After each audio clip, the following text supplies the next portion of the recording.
வணக்கம். விவசாயிகளுடனான பேச்சுவார்த்தையில் நீடிக்கும் இழுபறி, ஃபரூக் அப்துல்லாவின் அறிவிப்பால் இந்தியா கூட்டணிக்கு பின்னடைவு, கடத்தப்பட்ட குழந்தையை 24 மணி நேரத்திற்குள் மீட்ட காவல்துறையினர், சிவகார்த்திகேயனின் 21வது திரைப்படத்தின் தலைப்பு இன்று அறிவிப்பு, மருத்துவமனைக்குள் நுழைந்த இஸ்ரேல் ராணுவம் என உள்ளூர் முதல் உலகம் வரையிலான பல்வேறு செய்திகளை நிமிடச் செய்திகளாக பார்க்கலாம். மத்திய அரசுக்கு எதிரான விவசாயிகள் போராட்டம் மேலும் தொடரும் நிலை ஏற்பட்டுள்ளது. 3ஆம் கட்ட பேச்சுவார்த்தையிலும் எந்த முடிவும் எட்டப்படவில்லை.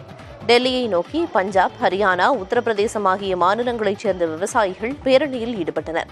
குறைந்தபட்ச ஆதார விலை, விவசாயிகள் கடன் தள்ளுபடி உள்ளிட்ட 12 அம்ச கோரிக்கைகளை முன்னிலைப்படுத்தி டெல்லியை முற்றுகையிட முயன்றனர். டெல்லியின் 4 புறமும் எல்லையில் விவசாயிகள் தடுத்து நிறுத்தப்பட்டனர். காவல்துறையினர் குவிக்கப்பட்டு விவசாயிகள் டெல்லிக்குள் நுழையாமல் இருப்பதை உறுதிப்படுத்த தடுப்புகளும் முள்வேலிகளும் அமைக்கப்பட்டன. விவசாயிகள் மீது அவ்வப்போது கண்ணீர் புகை குண்டுகளும் வீசப்பட்டு வருகின்றன. இதனிடையே மத்திய அரசு விவசாயிகளோடு 3வது முறையாக பேச்சுவார்த்தை நடத்தியது.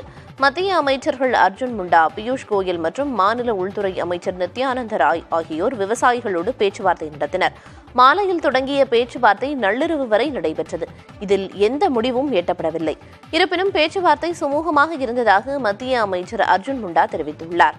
அடுத்த கட்ட பேச்சுவார்த்தை ஞாயிற்றுக்கிழமை மாலை 6 மணிக்கு நடைபெறும் என்றும் அவர் அறிவித்தார். ஹரியானாவில் உள்ள அனைத்து சுங்கச்சாவடிகளும் இன்று 3 மணி நேரம் முற்றுகையிடப்படும் என விவசாய சங்கங்கள் அறிவித்துள்ளன. ஹரியானா, பஞ்சாப் எல்லையான ஷம்பு எல்லையில் தடுப்புகளை மீறி விவசாயிகள் தங்கள் பேரணியை தொடர முயன்றபோது அவர்கள் மீது கண்ணீர் புகை குண்டும், துப்பாக்கிகளை பயன்படுத்தி ரப்பர் குண்டுகளும் வீசப்பட்டன. காவல்துறையின் இந்த செயலுக்கு கண்டனம் தெரிவிக்கும் வகையில் ஹரியானாவில் உள்ள அனைத்து சுங்கச்சாவடிகளையும் இன்று நண்பகல் 12 மணி முதல் பிற்பகல் 3 மணி வரை கைப்பற்ற விவசாய சங்கங்கள் அழைப்பு விடுத்துள்ளன. விவசாய சங்கங்களின் ஆலோசனைக் கூட்டத்திற்கு பின் செய்தியாளர்களை சந்தித்த விவசாய அமைப்புகளின் செய்தி தொடர்பாளர் ராகேஷ் பெயின்ஸ், சனிக்கிழமை ஹரியானாவின் அனைத்து தாலுகாக்களிலும் விவசாயிகள் டிராக்டர் அணிவகுப்பு மேற்கொள்வர் என்றார். ஹரியானாவில் விவசாயிகள் போராட்டத்தின் போது தாக்கவோ கைது செய்யவோ வேண்டாம் என சங்கங்கள் காவல்துறைக்கு கோரிக்கை விடுத்துள்ளன.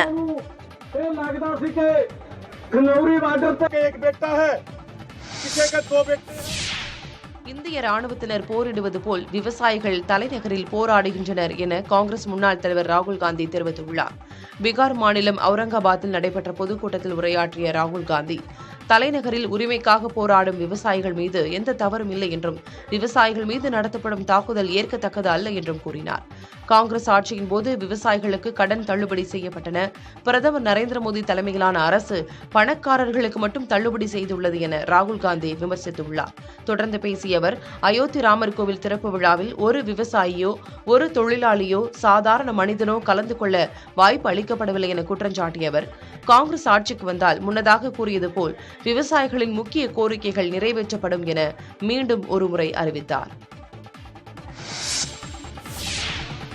இன்று முதல் கிளாம்பாக்கத்திலிருந்து கூடுதலாக 120 பேருந்துகள் இயக்கப்படும் என தமிழக போக்குவரத்து துறை அமைச்சர் சிவசங்கர் தெரிவித்துள்ளார்.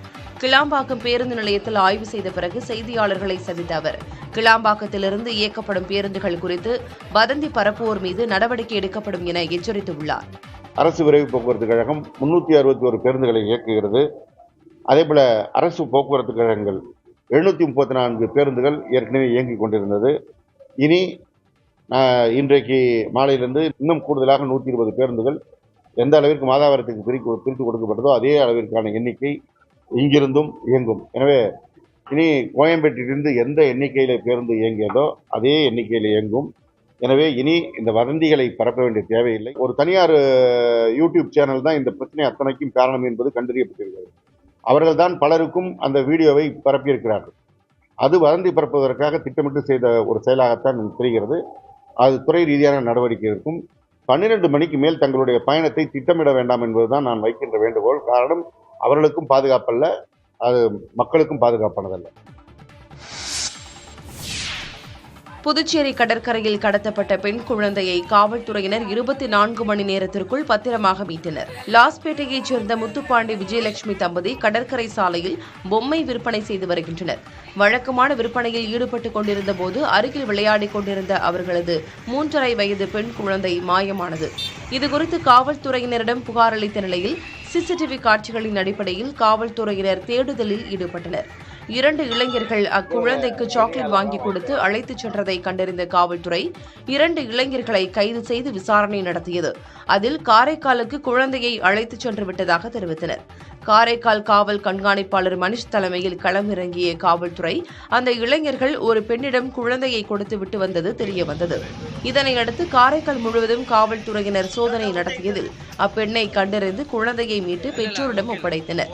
அப்பெண் மற்றும் 2 இளைஞர்கள் உட்பட 3 நபர்களை கைது செய்துள்ள காவல்துறையினர் விசாரணை மேற்கொண்டு வருகின்றனர். தேர்தல் பத்திரங்கள் சட்டத்திருத்த மசோதாக்களை ரத்து செய்து உச்சநீதிமன்றம் உத்தரவிட்டுள்ளது. தேர்தல் பத்திரம் திட்டத்தில் வெளிப்படைத்தன்மை இல்லை என்று எதிர்க்கட்சிகள் தொடர்ந்து குற்றம் சாட்டி வந்தன. தேர்தல் பத்திரங்கள் அரசியல் சாசனத்திற்கு எதிரானது என கூறி உச்சநீதிமன்றத்தில் பொதுநல வழக்குகள் தொடரப்பட்டன. இந்த வழக்குகள் உச்சநீதிமன்றத்தின் அரசியல் சாசன அமர்வில் விசாரிக்கப்பட்டு வந்தது. இந்த திட்டத்தில் எந்த ஒரு சட்ட விதிகளும் மீறப்படவில்லை, யாருடைய உரிமைகளும் மீறப்படவில்லை என மத்திய அரசு பிரமாண பத்திரம் தாக்கல் செய்திருந்தது. இந்த வழக்கின் வாதங்கள் நிறைவடைந்த நிலையில் உச்சநீதிமன்றத்தில் தலைமை நீதிபதி அமர்வு தீர்ப்பு வழங்கியுள்ளது. அதில் தகவல்களை வெளிப்படையாக தெரிவிக்காத தேர்தல் பத்திரங்கள் சட்டத்தை மீறும் வகையில் உள்ளன. அதாவது தகவல் அறியும் உரிமைச் சட்டம், அரசியல் சாசன பிரிவு 19(1) ஆகியவற்றை மீறும் வகையில் உள்ளது. தேர்தல் பத்திர விவரங்களை வழங்காமல் இருப்பதற்கான காரணங்களை தெரிவிக்கவில்லை என நீதிபதிகள் தங்களின் தீர்ப்பில் குறிப்பிட்டுள்ளனர். கருப்பு பணம் உள்ளிட்டவற்றை கட்டுப்படுத்த தேர்தல் பத்திரங்களை தவிர வேறு வழிகள் உள்ளதாக தெரிவித்த நீதிபதிகள் மின்னணு பரிமாற்றம் மற்றும் தேர்தல் அறக்கட்டளைகள் ஆகிய கட்டுப்படுத்தப்பட்ட வழிமுறைகள் இருப்பதை சுட்டிக்காட்டினர். பெரிய கார்ப்பரேட் நிறுவனங்கள் அரசியல் கட்சிகளுக்கு அதிக அளவில் நிதியுதவி வழங்கும் போது அதற்கு கைமாறு எதிர்பார்க்க வாய்ப்புள்ளதாக தெரிவித்துள்ள நீதிபதிகள் தற்போதைய விதிமுறைகளின் கீழ் உள்ள தேர்தல் பத்திர முறை சட்டவிரோதமானது என குறிப்பிட்டனர். எனவே தேர்தல் பத்திர முறைகளை ரத்து செய்வதாக அறிவித்த நீதிபதிகள் தேர்தல் பத்திரங்கள் வழங்குவதை வங்கிகள் உடனடியாக நிறுத்த வேண்டும் என்றும் மார்ச் 6ஆம் தேதிக்குள் தேர்தல் பத்திரங்கள் மூலம் வழங்கப்பட்ட பங்களிப்பு குறித்து பாரத ஸ்டேட் வங்கி மூலம் தேர்தல் ஆணையத்திற்கு வழங்க வேண்டும் எனவும் உத்தரவிட்டனர். தேர்தல் பத்திரத்தை ரத்து செய்து உச்சநீதிமன்றம் அளித்துள்ள தீர்ப்புக்கு முதலமைச்சர் மு.க.ஸ்டாலின் வரவேற்பு தெரிவித்துள்ளார். இதுகுறித்து எக்ஸ் தளத்தில் முதலமைச்சர் குறிப்பிட்டுள்ள பதிவில் தேர்தல் பத்திரம் சட்டவிரோதமானது என உச்சநீதிமன்றம் உத்தரவிட்டுள்ளது சரியானதே என குறிப்பிட்டுள்ளார். மேலும் உச்சநீதிமன்ற தீர்ப்பு தேர்தல் நடவடிக்கைகளில் வெளிப்படைத்தன்மையை உறுதிப்படுத்தும் என்றும் இந்த தீர்ப்பு அனைத்து அரசியல் கட்சிகளுக்கும் ஜனநாயக சமநிலையை மீட்டெடுத்துள்ளதாகவும் முதலமைச்சர் தெரிவித்துள்ளார். மக்களுக்கு அரசியல் அமைப்பு மீது உள்ள நம்பிக்கையை நீதிமன்றம் உறுதி செய்துள்ளதாகவும் முதலமைச்சர் மு.க.ஸ்டாலின் தெரிவித்துள்ளார். தேர்தல் பத்திரம் தொடர்பான உச்சநீதிமன்றத்தின் தீர்ப்பை வரவேற்றுள்ள காங்கிரஸ் கட்சி பாரதிய ஜனதா கட்சி தனது கஜானாவை நிரப்பிக் கொள்வதற்காக கருப்பு பணத்தை வெள்ளையாக்கும் திட்டம்தான் இந்த தேர்தல் பத்திரம் என விமர்சித்துள்ளது. இது தொடர்பாக காங்கிரஸ் கட்சி அறிக்கை ஒன்றை வெளியிட்டுள்ளது.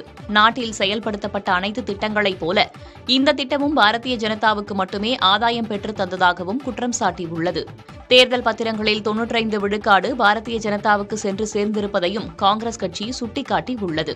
பிரதமர் நரேந்திர மோடி அரசின் மிகப்பெரிய ஊழலை உச்சநீதிமன்றம் அம்பலப்படுத்தியுள்ளதாக காங்கிரஸ் கடுமையாக விமர்சித்துள்ளது. அதே நேரத்தில் தேர்தல் பத்திரங்கள் தொடர்பான மோசடியை விசாரிக்க அமலாக்கத்துறையை இப்போது மோடி அரசு அனுப்புமா எனவும் காங்கிரஸ் கட்சி அறிக்கையின் மூலம் கேள்வி எழுப்பியுள்ளது. இந்தியா கூட்டணியில் உள்ள தேசிய மாநாட்டு கட்சியின் தலைவர் ஃபரூக் அப்துல்லா மக்களவைத் தேர்தலில் தனித்து போட்டியிட உள்ளதாக அறிவித்துள்ளார். ஜம்மு காஷ்மீர் முன்னாள் முதல்வரும் தேசிய மாநாட்டு கட்சியின் தலைவருமான ஃபரூக் அப்துல்லா செய்தியாளர்களை சந்தித்தார். தேசிய மாநாட்டு கட்சி எக்கட்சியுடன் கூட்டணி வைக்காது என்பதையும் மக்களவை மற்றும் சட்டமன்ற தேர்தல்களில் தனித்து போட்டியிடும் என்பதையும் அவர் அறிவித்தார். ஜம்மு காஷ்மீரில் மக்களவை மற்றும் சட்டமன்ற தேர்தல்கள் ஒரே நேரத்தில் நடைபெற உள்ளது என்று கூறிய ஃபரூக் அப்துல்லா மெஹபூபா முஃப்தியின் மக்கள் ஜனநாயக கட்சி கூட்டணி வைக்கும் எக்கட்சியுடனும் தேசிய மாநாட்டு கட்சி சேராது என்றும் விளக்கமளித்தார். இதன் மூலம் இந்தியா கூட்டணிக்கு மேலும் பின்னடைவு ஏற்பட்டுள்ளது. தெற்கு காசாவின் பிரதான மருத்துவமனையான கான் யூனிஸ் நகரில் உள்ள நாசர் பணிமுறையில் செயல்படும் மருத்துவமனையில் இஸ்ரேல் ராணுவ வீரர்கள் அதிரடியாக நுழைந்தனர். அப்போது அங்கு நடந்த துப்பாக்கிச் சூட்டில் நோயாளி ஒருவர் கொல்லப்பட்டதாகவும் 6 பேர் படுகாயமடைந்துள்ளதாகவும் தெரிவிக்கப்பட்டுள்ளது. கடந்த சில நாட்களாகவே இந்த மருத்துவமனையின் பகுதி நகரின் பிற பகுதிகளில் இருந்து துண்டிக்கப்பட்டிருந்தது. இது தொடர்பான வீடியோக்கள் சமூக வலைதளங்களில் வேகமாக பரவி வருகின்றன. காசாவில் கடந்த ஆண்டு அக்டோபர் 7ஆம் தேதி முதல் இஸ்ரேல் நடத்தி வரும் தாக்குதலில் 28,663 பேர் உயிரிழந்துள்ளனர். இந்த தகவலை பாலஸ்தீன அரசு தெரிவித்துள்ளது. மத்திய அரசிடம் நிதியை பெற அரசுடன் இணைந்து எதிர்க்கட்சித் தலைவர் எடப்பாடி பழனிசாமி குரல் கொடுக்க வேண்டும் என முதலமைச்சர் மு.க.ஸ்டாலின் அழைப்பு விடுத்துள்ளார். தமிழக சட்டப்பேரவையில் ஆளுநர் உரைக்கு நன்றி தெரிவிக்கும் தீர்மானம் மீதான விவாதத்தில் முதலமைச்சர் பதிலுரை வழங்கினார். அப்போது அரசின் உரையை அப்படியே வாசிக்க வேண்டும் என்பது ஆளுநரின் கடமை என்றும், அரசு தயாரித்த உரையை ஆளுநர் படிக்காதது மக்களை அவமதிக்கும் செயல் என்றும் கூறினார். அரசியல் செய்யும் விதமாக சட்டப்பேரவையில் ஆளுநர் நடந்து கொண்டதாக நினைக்க தோன்றுவதாகவும் முதலமைச்சர் குறிப்பிட்டார். தமிழ்நாட்டின் வளர்ச்சியை யாராலும் தடுக்க முடியாது என தெரிவித்த முதலமைச்சர் மு க ஸ்டாலின், தெற்கு வளர்கிறது, வடக்கிற்கும் சேர்த்து வாரி வழங்குகிறது என்றும் கூறினார். மாண்புமிகு எதிர்க்கட்சித் தலைவர் அவர்கள் மெட்ரோ ரயில் பணிகள் தொடர்பாக ஒரு கேள்வியை எழுப்பியிருந்தார். மெட்ரோ ரயில் வேண்டாம் என்று கூறி மோனோ ரயிலுக்கு குடிபிடித்தவர்கள் இன்று மெட்ரோ ரயிலுக்கு வந்திருப்பதில் நான் உள்ளபடியே மகிழ்ச்சி அடைகிறேன். மெட்ரோ ரயில் 2ஆம் கட்ட பணிகளுக்கு உங்களது ஆட்சி காலத்தில் அடிக்கல் நாட்டப்பட்டிருந்தாலும் அதனை செயல்படுத்துவதற்கு நீங்கள் ஆட்சியில் இருந்தவரை முனைப்பு காட்டவில்லை. எங்களது ஆட்சி பொறுப்பேற்ற பிறகுதான் பணி ஆணைகள் வழங்கப்பட்டது, ஒப்பந்தங்கள் போடப்பட்டது, அனைத்து பணிகளும் தொடங்கப்பட்டது. நான் முதலமைச்சராக பொறுப்பேற்றது முதல் பிரதமரை சந்திக்கும் போதெல்லாம் மெட்ரோ ரயில் பணிகளுக்கான நிதி தொடர்பான கோரிக்கைகளை வைக்கிறேன். சட்டப்பேரவையில் ஆளுநர் உரை மீதான முதலமைச்சரின் பதிலுரையில் திருப்தி இல்லை என எதிர்க்கட்சித் தலைவர் எடப்பாடி பழனிசாமி தெரிவித்துள்ளார். தலைமைச் செயலகத்தில் செய்தியாளர்களை சந்தித்த அவர், சட்டப்பேரவையில் தனது உரையை நேரலையில் ஒளிபரப்புவதில்லை என்று குற்றம் சாட்டினார். திருநெல்வேலி, தென்காசி, கன்னியாகுமரி போன்ற தென் மாவட்டங்களில் கனமழை பொழிந்தது. அந்த கனமழை பொழிகின்ற பொழுது அங்கே கடும் சேதம் ஏற்பட்டது. அந்த சேதத்திற்கு எவ்வளவு செலவு அரசின் மூலமாக செலவழித்தீர்கள் என்ற விவரத்தை கேட்டேன். அதுவும் அவர் பதிலுரையிலே தெரிவிக்கப்படவில்லை. அதேபோல 1 டிரில்லியன் பொருளாதார வளர்ச்சி என்று சொல்லியிருக்கின்றார்கள். அதற்கு என்ன யுத்திகளை கடைபிடிக்கின்றீர்கள்? 1 டிரில்லியன் பொருளாதார வளர்ச்சி என்று சொன்னால் சாதாரண விஷயம் அல்ல. அதற்கு இந்த அரசு என்னென்ன யுக்திகளை கடைபிடிக்கின்றது என்ற விவரத்தை சட்டமன்றத்திலே பதிலுரையிலே தெரிவிக்க வேண்டும். அதுவும் தெரிவிக்கவில்லை. இந்தியாவில் உள்ள பெருநகரங்களில் அடிப்படை வசதிகள் கூட இல்லாத நகரமாக சென்னை இருப்பதாக பாஜக மாநில தலைவர் அண்ணாமலை குற்றம் சாட்டினார். கொளத்தூர் தொகுதியில் நடைபெற்ற பொதுக்கூட்டத்தில் பங்கேற்று உரையாற்றிய அவர், பாஜக உறுப்பினர்கள் உள்ள மாநகராட்சிகள் பெரும் வளர்ச்சியை பெற்றுள்ளதாக பெருமிதம் தெரிவித்தார். அதுவும் வட சென்னை போன்ற பகுதியில் அடிப்படை வசதியான ஒரு குடிநீர் தட்டுப்பாடு. சுதந்திரம் கிடைத்து இத்தனை ஆண்டுகள் ஆகியும், முதலமைச்சர் அவர்களுடைய தொகுதியாக இருந்தும், தொடர்ந்து திராவிட முன்னேற்ற கழகம் இங்கே எம்எல்ஏ எம்பி அவங்களே இருந்தும் கூட அடிப்படையில் ஒரு குடிநீருக்கு இன்னைக்கு வட சென்னை கஷ்டப்பட்டு இருக்கிறோம். இதையெல்லாம் மாற்ற வேண்டும். சாமானிய மனிதர்களுடைய எந்த வழியும் தெரியாதவர்கள் இன்னைக்கு இந்த பெரிய மாநகரம், உலகத்தினுடைய முக்கியமான மாநகரம், நம்முடைய போற்றுதலுக்குரிய சென்னை மாநகரத்தினுடைய 3 தொகுதிகளாக இருக்கக்கூடிய பாராளுமன்ற உறுப்பினர்களுக்கு எந்த அக்கறையும் இல்லாமல் இருக்காங்க. ஐயா, இந்த முறை மாற்றணும். சட்டவிரோத பணப்பரிமாற்ற தடை சட்ட வழக்கில் கைதான முன்னாள் அமைச்சர் செந்தில் பாலாஜியின் நீதிமன்ற காவலை 1 நாள் நீட்டித்து சென்னை மாவட்ட முதன்மை அமர்வு நீதிமன்றம் உத்தரவிட்டுள்ளது. சட்டவிரோத பணப்பரிமாற்ற தடை சட்ட வழக்கில் கடந்த ஆண்டு ஜூன் 14ஆம் தேதி கைது செய்யப்பட்ட முன்னாள் அமைச்சர் செந்தில் பாலாஜிக்கு எதிராக கடந்த ஆண்டு ஆகஸ்ட் மாதம் அமலாக்கத்துறையினர் குற்றப்பத்திரிகை மற்றும் ஆவணங்கள் தாக்கல் செய்திருந்தனர். 3000 பக்கங்களோடு கூடிய இந்த குற்றப்பத்திரிகை நகல் செந்தில் பாலாஜிக்கு வழங்கப்பட்டது. செந்தில் பாலாஜியின் நீதிமன்ற காவல் முடிவடைவதால் புழல் சிறையிலிருந்து காணொலி காட்சி மூலம் சென்னை மாவட்ட முதன்மை அமர்வு நீதிமன்ற நீதிபதி எஸ் அல்லி முன்பாக செந்தில் பாலாஜி ஆஜர்படுத்தப்பட்டார். இதையடுத்து செந்தில் பாலாஜியின் நீதிமன்ற காவலை பிப்ரவரி 16ஆம் தேதி, அதாவது இன்று வரை நீட்டித்து நீதிபதி அல்லி உத்தரவிட்டார். இதன் மூலம் 20வது முறையாக நீதிமன்ற காவல் நீட்டிக்கப்பட்டுள்ளது. குற்றச்சாட்டு பதிவு நடைமுறையை இன்று மேற்கொள்ள உள்ளதால் 1 நாள் மட்டும் காவல் நீட்டிக்கப்பட்டுள்ளது. பழனி முருகன் கோவில் கிரிவல பாதையில் தனியார் வாகனங்களுக்கு தடை விதித்து உயர்நீதிமன்ற மதுரை கிளை உத்தரவிட்டுள்ளது. பழனி முருகன் கோவிலுக்கு சொந்தமான இடங்கள் மற்றும் கிரிவல பாதையில் உள்ள ஆக்கிரமிப்புகளை அகற்றாத அதிகாரிகள் மீது நீதிமன்ற அவமதிப்பு நடவடிக்கை எடுக்க கோரி வழக்கு தொடரப்பட்டது. திருத்தொண்டர் சபை நிறுவனர் ராதாகிருஷ்ணன் தொடர்ந்த இந்த வழக்கு உயர்நீதிமன்ற மதுரை கிளையில் மீண்டும் விசாரணைக்கு வந்தது. அப்போது தமிழ்நாடு அரசு மற்றும் பழனி கோவில் நிர்வாகம் சார்பில் அறிக்கை தாக்கல் செய்யப்பட்டது. அதில் கோவில் கிரிவல பாதைகளில் வாகனங்கள் உள்ளே செல்வதை தடுக்க 9 இடங்களில் இரும்பு தூண்கள் மற்றும் நகர்த்தும் தடுப்புகள் அமைக்கும் பணி 2 வாரங்களில் முடிவடையும் என தெரிவிக்கப்பட்டிருந்தது. இதனையடுத்து உத்தரவு பிறப்பித்த நீதிபதிகள் பழனி முருகன் கோவில் கிரிவல பாதையில் யாரும் ஆக்கிரமிப்பு செய்யாத வகையில் நிரந்தர தீர்வுகளை ஏற்படுத்த வேண்டும் என கூறினர். திருப்பதி கோவிலை போன்ற கிரிவல பாதையில் பக்தர்களை அழைத்துச் செல்ல பேட்டரி மற்றும் மின்சார வாகனங்களை இயக்க நடவடிக்கை எடுக்கவும் நீதிபதிகள் உத்தரவிட்டனர். சிறிய ஆக்கிரமிப்புகளை கண்டறியும் வகையில் கிரிவல பாதையில் காவல்துறையினர் ரோந்து பணியில் ஈடுபட வேண்டும் எனவும், கோவிலுக்கு வரும் பக்தர்களுக்கு இலவச பார்க்கிங் வசதி ஏற்படுத்தி தர வேண்டும் எனவும் இதுகுறித்து அறிக்கை தாக்கல் செய்ய உத்தரவிட்டு வழக்கு விசாரணையை 2 வாரங்களுக்கு ஒத்திவைத்தனர். ரஷ்ய குடும்பங்கள் குறைந்தபட்சம் 2 குழந்தைகள் பெற்றுக்கொள்ள வேண்டும் என அந்நாட்டு அதிபர் விளாடிமிர் புட்டின் தெரிவித்துள்ளார். ரஷ்யாவின் உக்ரைனுடனான போர் தொடங்கியது முதல் அந்நாட்டில் பிறப்பு விகிதம் குறைந்து வருகிறது. இதுகுறித்து பேசிய அதிபர் விளாடிமிர் புட்டின் ஒரு குடும்பத்தில் அதிக குழந்தைகள் பெற்றுக்கொள்ள பெற்றோர்கள் முன்வர வேண்டும் என கேட்டுக் கொண்டார். நாட்டில் பிறப்பு விகிதம் குறைந்து வருவது எதிர்காலத்தில் பெரிய பின்னடைவை ஏற்படுத்தும் என கூறிய அவர், குறைந்தபட்சம் 2 குழந்தைகளையாவது பெற்றெடுக்க வேண்டும் என அறிவுறுத்தியுள்ளார். இல்லையென்றால் ரஷ்யர்கள் என்று சொல்ல யாரும் இருக்க மாட்டார் என்ற நிலை உருவாகும் என புட்டின் கவலை தெரிவித்தார். ரஷ்ய நாட்டின் மக்கள் தொகை தொடர்ந்து குறைந்து வரும் சூழலில் இந்த கருத்து பெரிதாக பார்க்கப்படுகிறது. எனவே சோவியத் யூனியன் உடைந்த பிறகு ரஷ்யாவின் பிறப்பு விகிதம் தொடர்ந்து குறைந்து கொண்டே வருகிறது. தமிழ்நாடு மாநில தேர்தல் ஆணையரின் பதவிக்காலத்தை வரையறை செய்வதற்கான சட்ட முன்வடிவு சட்டப்பேரவையில் தாக்கல் செய்யப்பட்டது. தமிழ்நாடு ஊராட்சிகள் சட்டத்திருத்த முன்வடிவின்படி மாநில தேர்தல் ஆணையர் 5 ஆண்டுகள் அல்லது 65 வயது வரை எது முந்தையதோ அதுவரை பதவி வகிக்கலாம். அவர் மீண்டும் அந்த பொறுப்பில் பணியமர்த்தப்பட முடியாது. தற்போது வரை 2 ஆண்டு காலத்திற்கு மாநில தேர்தல் ஆணையர் நியமிக்கப்படலாம்.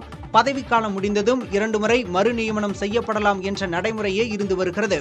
2011ஆம் ஆண்டு மத்திய அரசு ஏற்றுக்கொண்ட பரிந்துரையில் மாநில தேர்தல் ஆணையரின் பதவிக்காலம் 5 அல்லது 6 ஆண்டுகளாக இருக்கலாம், மறு நியமனம் கூடாது என கூறியிருந்தது. மற்ற பல மாநிலங்களில் இந்த நடைமுறை அமல்படுத்தப்பட்டுள்ள நிலையில் தமிழ்நாட்டிலும் மாற்றம் செய்வதற்கான சட்ட முன்வடிவு தாக்கல் செய்யப்பட்டுள்ளது. தமிழ்நாடு கர்நாடகா இடையிலான தென்பெண்ணையாறு பிரச்சினையில் தீர்வு காண உச்சநீதிமன்ற உத்தரவுப்படி உடன்பாட்டு குழுவை மத்திய அரசு அமைத்துள்ளது.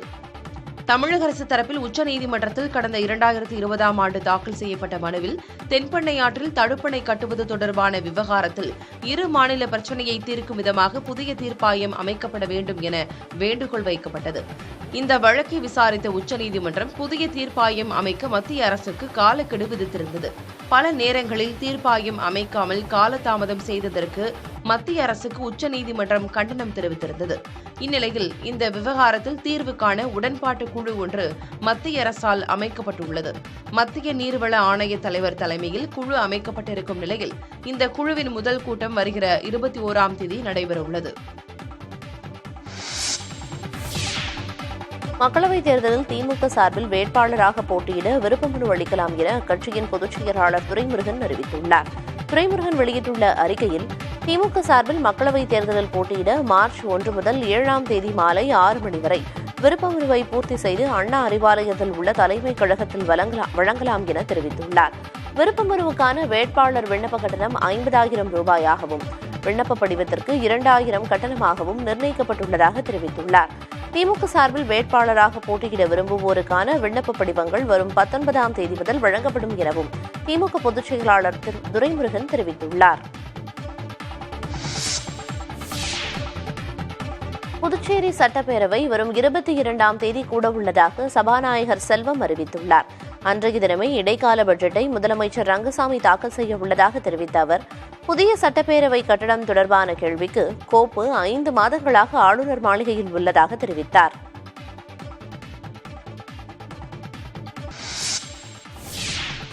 வயநாடு மாவட்டத்தில் மக்னா யானையை பிடிக்கும் பணியில் கேரள வனத்துறையினருக்கு உதவ கர்நாடக வனத்துறை குழுவினர் வந்துள்ளனர்.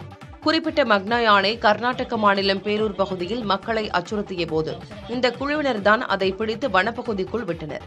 கேரள மாநிலம் வயநாடு மாவட்டத்தில் மக்னா யானை தாக்கி விவசாயி ஒருவர் உயிரிழந்தார். இதையடுத்து அந்த யானையை மயக்க ஊசி செலுத்தி பிடித்து முகாமிற்கு கொண்டு செல்வதற்கான பணிகள் மேற்கொள்ளப்பட்டன. யானையை பிடிப்பதற்காக கடந்த 5 நாட்களாக கேரள வனத்துறை பல்வேறு முயற்சிகளை மேற்கொண்டது. அடர் வனப்பகுதிக்குள் இருக்கும் அந்த யானை மேலும் ஒரு யானையுடன் சேர்ந்து சுற்றுவதால் அதை பிடிப்பதில் சவால்கள் நீடிக்கின்றன. இந்நிலையில் மக்னா யானையை பிடிக்கும் பணியில் உதவ கர்நாடக வனத்துறை குழுவினர் வயநாடு வந்துள்ளனர். ரஷ்யா மிகப்பெரிய ஏவுகணை தாக்குதல் நடத்தியதாக உக்ரைன் குற்றம் சாட்டியுள்ளது. உக்ரைனின் பாதுகாப்பு அரண் தடுத்தபோது ரஷ்யாவின் ஏவுகணை ஒரு கிராமத்தின் வனப்பகுதியில் விழுந்துள்ளது. அந்த ஏவுகணை விழுந்த இடத்தில் மிகப்பெரிய பள்ளம் ஏற்பட்டுள்ளது. இதனைத் தொடர்ந்து அந்த பள்ளத்தின் அருகே காவல்துறையினர் பாதுகாப்பு பணியில் ஈடுபட்டுள்ளனர். பொதுமக்கள் அங்கு செல்லாமல் தடுக்கப்பட்டு வருகின்றனர். இருப்பினும் ரஷ்ய ஏவுகணை தாக்கியதில் ஏராளமான கட்டடங்கள் மற்றும் 11 பேர் காயமடைந்துள்ளனர்.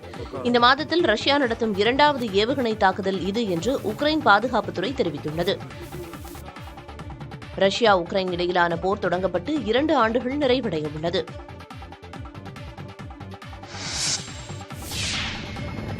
அமெரிக்காவில் பேரணியில் நடத்தப்பட்ட துப்பாக்கிச் சூட்டில் ஒருவர் உயிரிழந்த நிலையில் 20க்கும் மேற்பட்டோர் படுகாயமடைந்தனர்.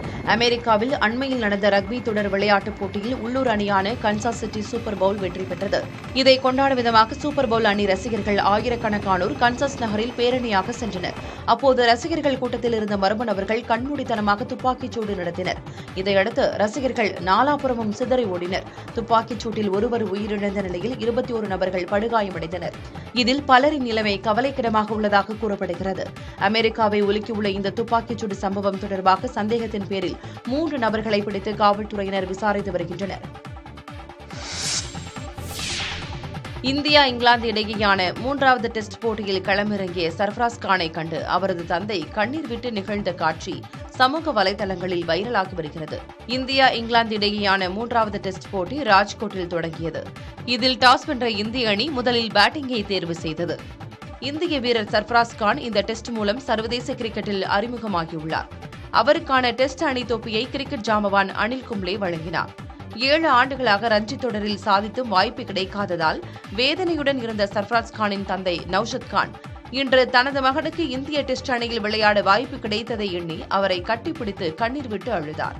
மேலும் உடனிருந்த சர்ஃபராஸ் கானின் மனைவி ரோமன ஜஹூரும் பெருமையடைந்தார். இந்த காட்சி கான்பூரை நிகழ வைத்தது. 14 வயதுக்குட்பட்டோருக்கான கிரிக்கெட் போட்டியில் தனது பயணத்தை தொடங்கிய சர்ஃபராஸ் கான் தொடர்ந்து தனது திறமையால் ரஞ்சி கோப்பையில் இடம்பெற்று ரன்களை குவித்து வந்தார். இதையடுத்து பல்வேறு காரணங்களால் இந்திய அணியில் தேர்வு செய்யப்படாமலேயே இருந்து வந்தார். பெண்களின் பாதுகாப்பான பயணத்தை உறுதி செய்வதற்காக சென்னை மெட்ரோ ரயில் நிறுவனம் பிங்க் ஸ்குவாடை அறிமுகப்படுத்தியுள்ளது. பிங்க் ஸ்குவாடைச் சேர்ந்த உறுப்பினர்கள் தற்காப்பு கலைகள், தற்காப்பு நுட்பங்களில் நன்கு பயிற்சி பெற்றவர்களாக இருப்பர். இவர்களுக்கு வாடிக்கையாளர் சேவை மற்றும் தகவல் தொடர்பு திறன் பயிற்சி வழங்கப்பட்டு தற்போது பணி வழங்கப்பட்டுள்ளது. முதற்கட்டமாக இந்த குழுவில் 23 பெண்கள் நியமனம் செய்யப்பட்டுள்ளனர். அவர்கள் பயணிகள் அதிகம் பயன்படுத்தும் மெட்ரோ ரயில் நிலையங்களில் பணியமர்த்தப்பட்டுள்ளனர். இதன் மூலம் பெண் பயணிகளின் பாதுகாப்பு மேலும் அதிகரிக்கப்படும் என மெட்ரோ ரயில் மேலாண் இயக்குநர் சித்திக் தெரிவித்துள்ளார். ஏற்கனவே மெட்ரோ ரயில்கள் ரயில் நிலையங்களில் முழு சிசிடிவி கண்காணிப்பு வழங்கப்படுகிறது. இருப்பினும் அதிகரித்து வரும் பயணிகளின் எண்ணிக்கையை கருத்தில் கொண்டு கண்காணிப்பு மட்டுமின்றி பெண்களுக்கு எதிரான குற்றங்களை தடுத்து நிறுத்தவும் நடவடிக்கை எடுக்கவும் இந்த பிங்க் ஸ்குவாட் திட்டம் கொண்டுவரப்பட்டுள்ளது.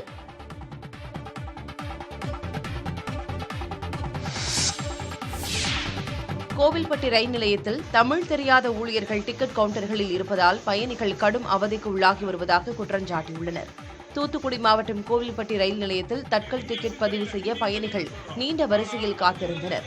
ஆனால் டிக்கெட் கவுண்டரில் இருந்த ஊழியருக்கு தமிழ் தெரியவில்லை, ஆங்கிலமும் பெரிதாக தெரியவில்லை என்பதால் டிக்கெட் பதிவு செய்ய அதிக நேரம் எடுத்துக் கொண்டுள்ளார். இதன் காரணமாக வரிசையில் நின்ற முதல் நபர் தவிர்த்து மற்ற யாருக்கும் டிக்கெட் கிடைக்கவில்லை. இதனால் ஆத்திரமடைந்த பொதுமக்கள் ரயில்வே ஊழியர்களுடன் வாக்குவாதத்தில் ஈடுபட்டனர். தமிழ் தெரிந்த ஊழியர்களை பணியமர்த்த வேண்டும் என அவர்கள் வலியுறுத்தினர்.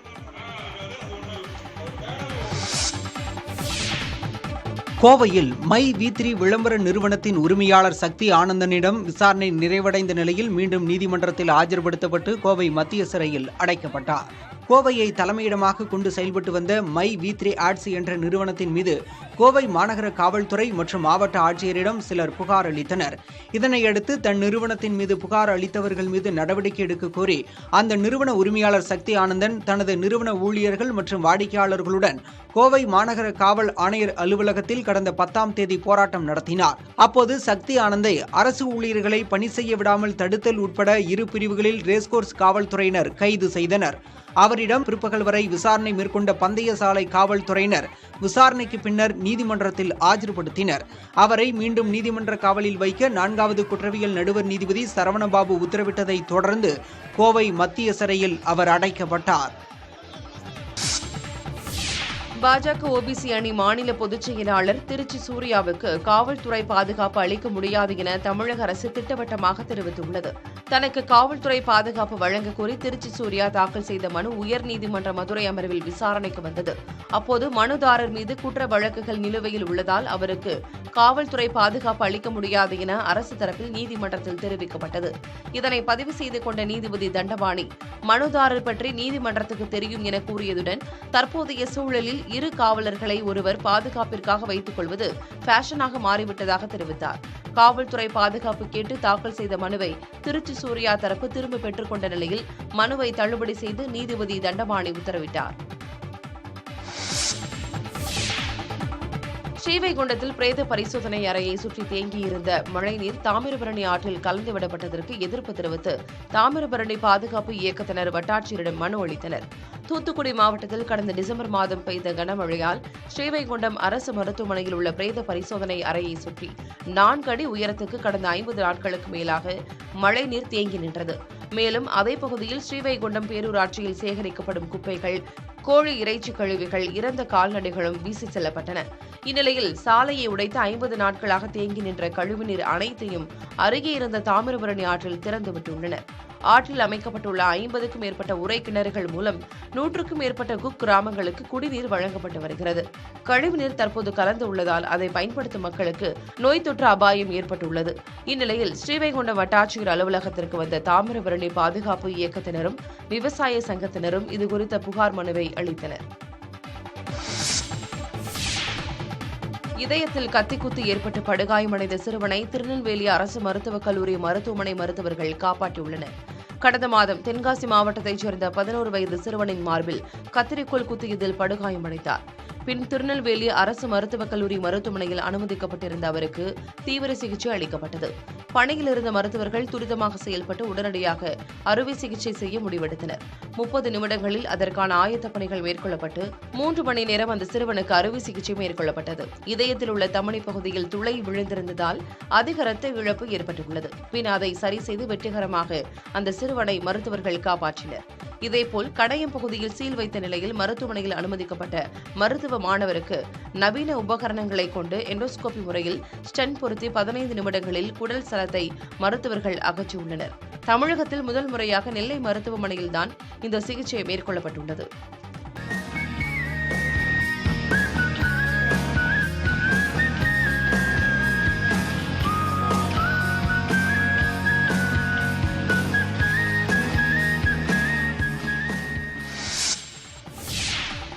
சிவகார்த்திகேயனின் SK21 படத்தின் தலைப்பு இன்று அறிவிக்கப்பட உள்ளது.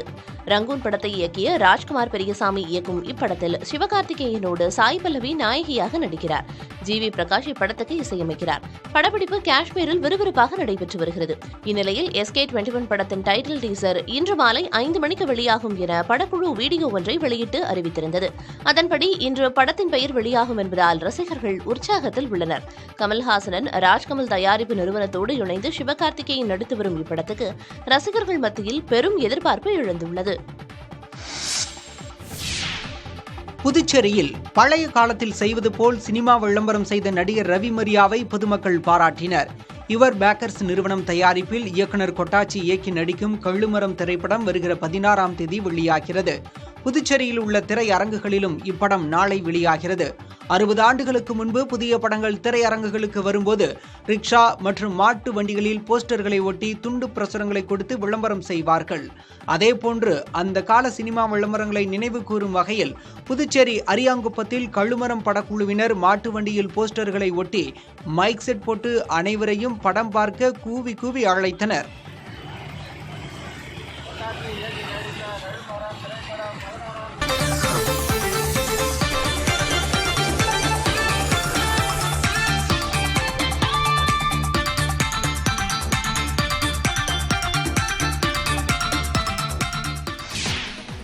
இந்தியா இங்கிலாந்து இடையேயான 3வது டெஸ்ட் போட்டியில் களமிறங்கிய சர்ஃப்ராஸ் கானை கண்டு அவரது தந்தை கண்ணீர் விட்டு நிகழ்ந்த காட்சி சமூக வலைதளங்களில் வைரலாகி வருகிறது.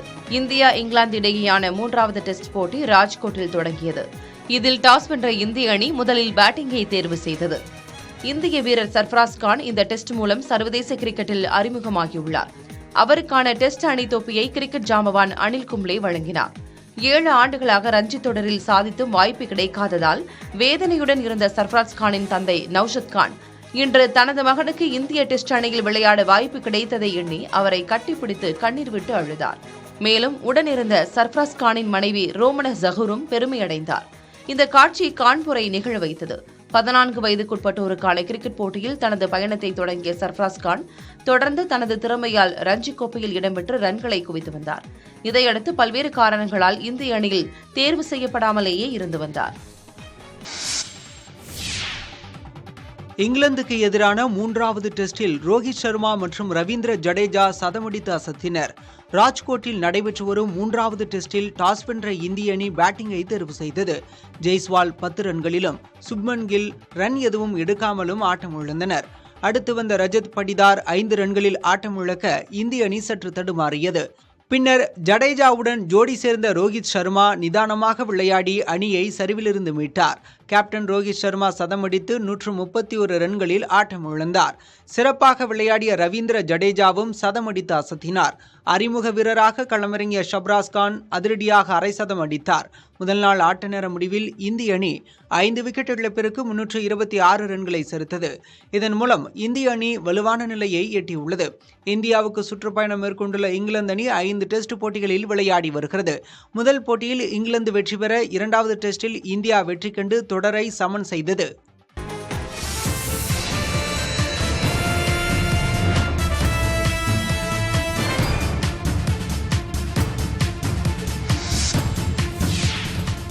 ரஷ்ய குடும்பங்கள் குறைந்தபட்சம் 2 குழந்தைகள் பெற்றுக்கொள்ள வேண்டும் என அந்நாட்டு அதிபர் விளாடிமிர் புடின் தெரிவித்துள்ளார்.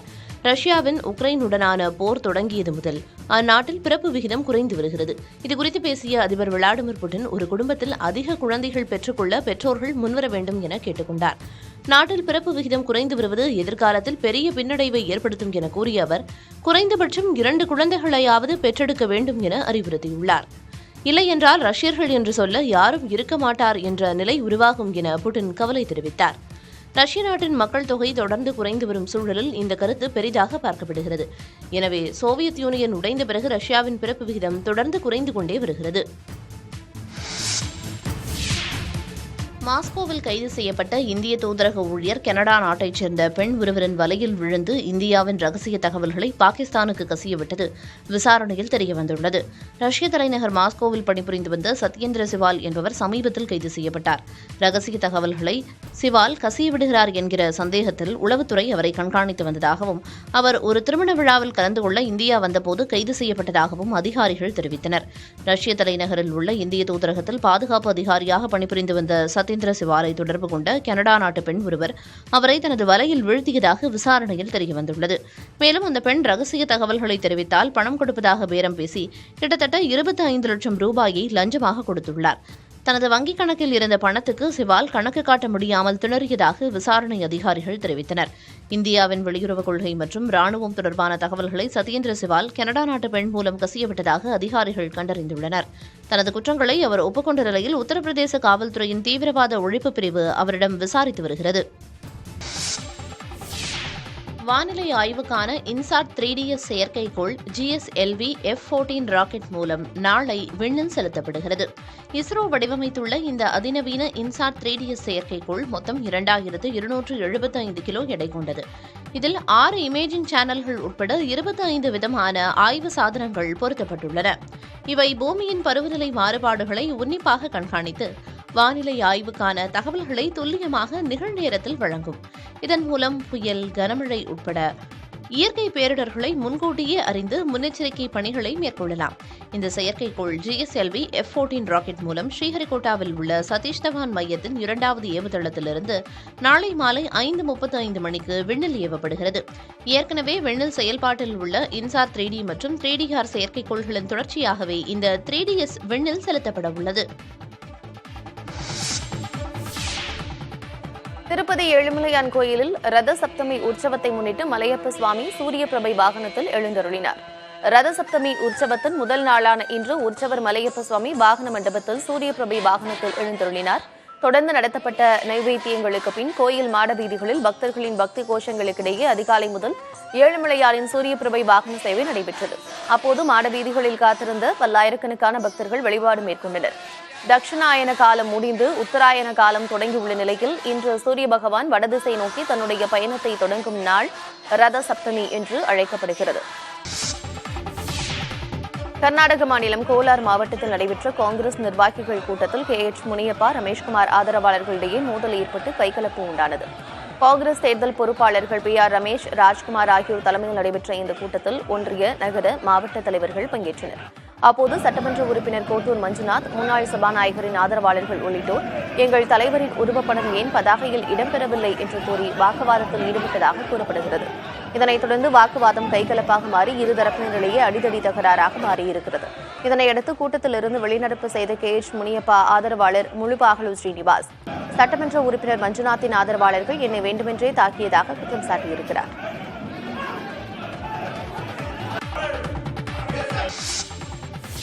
முன்னாள் பிரதமரும் மதச்சார்பற்ற ஜனதா தளம் கட்சியின் நிறுவனருமான தேவகவுடா உடல்நலக்குறைவால் மருத்துவமனையில் அனுமதிக்கப்பட்டுள்ளார்.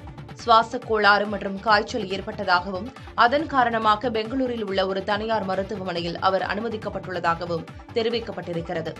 அவருக்கு நுரையீரல் சிறப்பு மருத்துவர் சத்ய நாராயணா பரிசோதனை செய்து சிகிச்சை அளித்து வருவதாகவும் தற்போது அவரது உடல்நிலை சீராக உள்ளதாகவும் அவரை தொடர்ந்து மருத்துவ குழுவினர் கண்காணித்து வருவதாகவும் மருத்துவமனை நிர்வாகம் அறிக்கை மூலம் தெரிவித்திருக்கிறது. 91 வயதான தேவகவுடாவுக்கு கடந்த 3 நாட்களாக காய்ச்சல் மற்றும் இருமல் இருந்து வந்த நிலையில் கடந்த 2 நாட்களாக வீட்டில் இருந்தபடியே சிகிச்சை பெற்று வந்திருக்கிறார். இந்நிலையில் மூச்சு திணறல் பிரச்சினை ஏற்படவே அவர் தற்போது மருத்துவமனையில் அனுமதிக்கப்பட்டுள்ளார். சிகிச்சை முடிந்து சில நாட்களில் மருத்துவமனையிலிருந்து அவர் வீடு திரும்புவார் என மருத்துவமனை வட்டாரங்கள் தெரிவிக்கின்றன.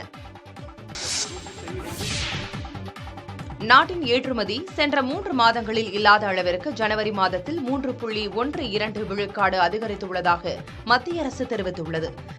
இந்தியாவின் ஏற்றுமதி சென்ற ஜனவரி மாதத்தில் 3,06,400 கோடி ரூபாயாக அதிகரித்துள்ளது மத்திய அரசின் புள்ளி விவரங்களில் தெரியவந்திருக்கிறது. சர்வதேச பொருளாதாரத்தில் உள்ள நிலையற்ற தன்மை, செங்கடல் பிரச்சினை போன்றவை இருந்தும் நாட்டின் ஏற்றுமதி 3 மாதங்களில் இல்லாத அளவிற்கு 3.12 விழுக்காடு அதிகரித்துள்ளதாக மத்திய அரசு தெரிவித்திருக்கிறது. அதேபோல நாட்டின் இறக்குமதியும் சென்ற ஜனவரியில் 3 விழுக்காடு அதிகரித்து 4,51,000 கோடி ரூபாயாக அதிகரித்திருக்கிறது. ஏற்றுமதி அதிகரித்ததன் விளைவாக ஏற்றுமதி மற்றும் இறக்குமதிக்கும் உள்ள இடைவெளி என கூறப்படும் வர்த்தக பற்றாக்குறை 9 மாதங்களில் இல்லாத அளவிற்கு 1,45,000 கோடி ரூபாயாக குறைந்திருப்பதாக மத்திய அரசு தெரிவித்திருக்கிறது. தேவை அதிகரிப்பின் காரணமாக LPG எனப்படும் சமையல் எரிவாயு இறக்குமதி 5 ஆண்டுகளில் 60 விழுக்காடு அதிகரித்துள்ளதாக மத்திய பெட்ரோலியத்துறை அமைச்சகம் கூறியுள்ளது. கடந்த 2022-23 நிதியாண்டில் 1,83,00,000 மெட்ரிக் டன் அளவிற்கு சமையல் எரிவாயு இறக்குமதி செய்யப்பட்டுள்ளது. இதுவே 2017-18 நிதியாண்டில் 1,14,00,000 மெட்ரிக் டன் அளவிற்கே இறக்குமதி செய்யப்பட்டிருந்ததாக மத்திய பெட்ரோலியத்துறை அமைச்சகம் கூறியுள்ளது. 5 ஆண்டுகளில் உள்நாட்டில் சமையல் எரிவாயு உற்பத்தி 4 விழுக்காடு அதிகரித்த நிலையிலும் நுகர்வு 22 விழுக்காடு அதிகரித்துள்ளதால் இறக்குமதி அதிகரித்துள்ளதாக தெரிவிக்கப்பட்டுள்ளது. இதற்கு மத்திய அரசின் உஜ்வாலா யோஜனா திட்டத்தால் சமையல் எரிவாயு சிலிண்டர்களை பயன்படுத்துபவர்கள் எண்ணிக்கை அதிகரித்துள்ளதே முக்கிய காரணமாக கூறப்படுகிறது. சமையல் எரிவாயு சிலிண்டர்களை பயன்படுத்துபவர்களின் எண்ணிக்கை 10 ஆண்டுகளில் 2 மடங்காக அதிகரித்து 32 கோடி பேராக அதிகரித்துள்ளது கவனிக்கத்தக்கது. அமெரிக்காவின் தேசிய பொறியியல் அகாடமியின் உறுப்பினராக சென்னை IIT பேராசிரியர் பிரதீப் தேர்ந்தெடுக்கப்பட்டிருக்கிறார். பொறியியல் துறையில் சர்வதேச அளவில் மிக உயர்ந்த அகாடமியில் 23வது வெளிநாட்டு உறுப்பினராக பேராசிரியர் பிரதீப் தேர்வு செய்யப்பட்டுள்ளார். பொறியியல் ஆராய்ச்சி மற்றும் கல்வி, பொறியியல் இலக்கியத்தில் குறிப்பிடத்தக்க பங்களிப்புகள், வளரும் தொழில்நுட்ப துறைகளின் முன்னேற்றங்களை செய்தல் ஆகியவை அடிப்படையில் அகாடமியின் உறுப்பினர்கள் தேர்வு செய்யப்படுகிறார்கள். வேதியியல் மற்றும் மலிவு விலை குடிநீர் தீர்வுகளை கண்டுபிடித்து சாத்தியப்படுத்தியதற்காக சென்னை IITயின் பேராசிரியர் பிரதீப்புக்கு இந்த கௌரவம் வழங்கப்பட்டிருக்கிறது. பத்மஸ்ரீ, சாந்தி ஸ்வரூப் பட்நாயக்கர் உள்ளிட்ட விருதுகளை பேராசிரியர் பிரதீப் பெற்றிருக்கிறார்.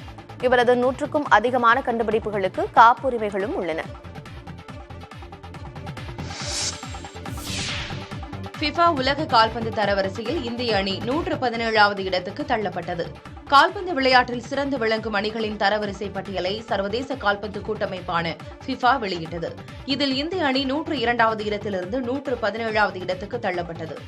இது 2017ஆம் ஆண்டுக்கு பிறகு இந்தியாவின் மோசமான தரவரிசையானது. 2017 ஜனவரியில் வெளியான தரவரிசையில் இந்திய அணி 129வது இடம் பிடித்திருந்தது. கடந்த 2015ஆம் ஆண்டில் வெளியான தரவரிசையில் 173வது இடம் பிடித்தது இந்திய அணியின் மோசமான தரவரிசையாக இருந்தது. டாப் 3 வரிசையில் நடப்பு உலக சாம்பியன் அர்ஜென்டினா, பிரான்ஸ், இங்கிலாந்து ஆகிய அணிகள் நீடிக்கின்றன. அண்மையில் முடிந்த ஆசிய கோப்பையில் ஆஸ்திரேலியா, உஸ்பெகிஸ்தான், சிரியாவிடம் வீழ்ந்த இந்திய அணி லீக் சுற்றோடு திரும்பியது குறிப்பிடத்தக்கது. ஈரோட்டில் பவளக்கொடி கும்மியாட்டத்தின் 94வது அரங்கேற்ற விழாவில் சிறார்கள், பெண்கள், ஆண்கள் என்று ஏராளமானோர் ஒரே வண்ண உடையில் நடனமாடி பார்வையாளர்களை கவர்ந்தனர். ஈரோடு மாவட்டம் மாணிக்கம்பாளையத்தில் பவளக்கொடி கும்மியாட்டத்தின் 94வது அரங்கேற்ற விழா நடைபெற்றது. அழிந்து வரும் பாரம்பரிய கலைகளை மீட்டெடுக்கும் வகையில் நடைபெற்ற இந்த பவளக்கொடி கும்மி ஆட்டத்தில் ஈரோடு சுற்றுவட்டார பகுதியிலிருந்து பெண்கள், சிறார்கள் உட்பட ஏராளமானோர் கலந்து கொண்டனர். அனைவரும் காலில் சலங்கை அணிந்து நாட்டுப்புற பாடல்கள், கடவுள் வாழ்த்து பாடல்களுக்கு ஏற்றவாறு உற்சாகத்துடன் நடனமாடி மகிழ்ந்தனர். இதனை அந்த பகுதி மக்கள் ஏராளமானோர் கலந்து கொண்டு கண்டு ரசித்தனர்.